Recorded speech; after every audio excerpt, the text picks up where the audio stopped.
Now we're going to take a look at the step over choke.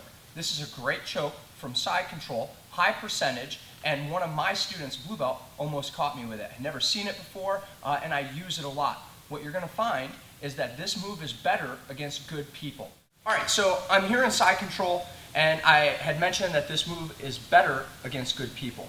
The reason for that is because my opponent needs to be on his side. Remember that those arteries that carry the blood are running this way, and if I try to step over, you'll see what I'm talking about in a second, and he's flat on his back, it will be difficult to both scoop his head and cut off both arteries. When he rolls up, he'll cut off the artery on the near side. So I'm going to start in a normal side control position, thumb in the collar, hand by the hip, and I'm down.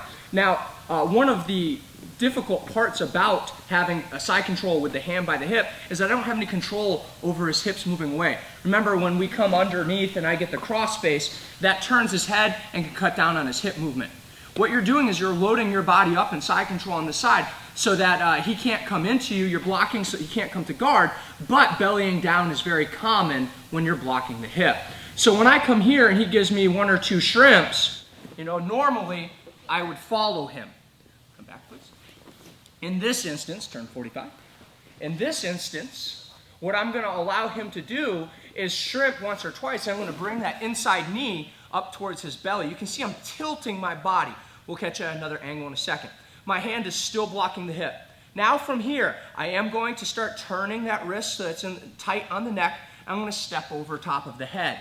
When I step over top of the head, I like to scoop the head and place my head back on the floor. But now he's not going to be able to move his body as well because I'm scooping his head with my calf. From here, I'll just pull lightly with that grip.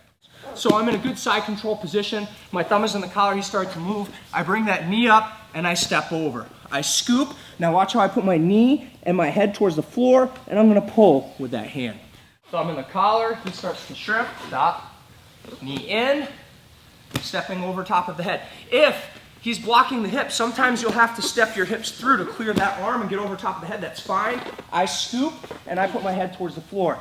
A lot of people will finish right here, but I find that it really locks their hips in place if I put my head on the floor and finish. So he starts to move, boom, right? Get a little bit of movement, inside knee.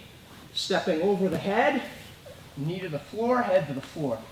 When I say knee to the floor, it doesn't always touch the floor. So Mike's halfway up on his side, right? I started blocking, I step through. Watch my knee. It doesn't go to the floor, my head does though. All right, if I put my knee on the floor, sometimes it brings my center line too far over, and I like just coming right here and then pulling with that arm. It's important when I go to pull with that arm that my wrist is straight. I don't want a bent wrist. If you have a bent wrist, it'll protect that artery. Make sure to turn so that bony part of the wrist is directly against the neck, and we get a good pull without me stepping over. I don't want it here. It needs to be like this. That wrist orientation is very important when we're pulling. Nice even pull.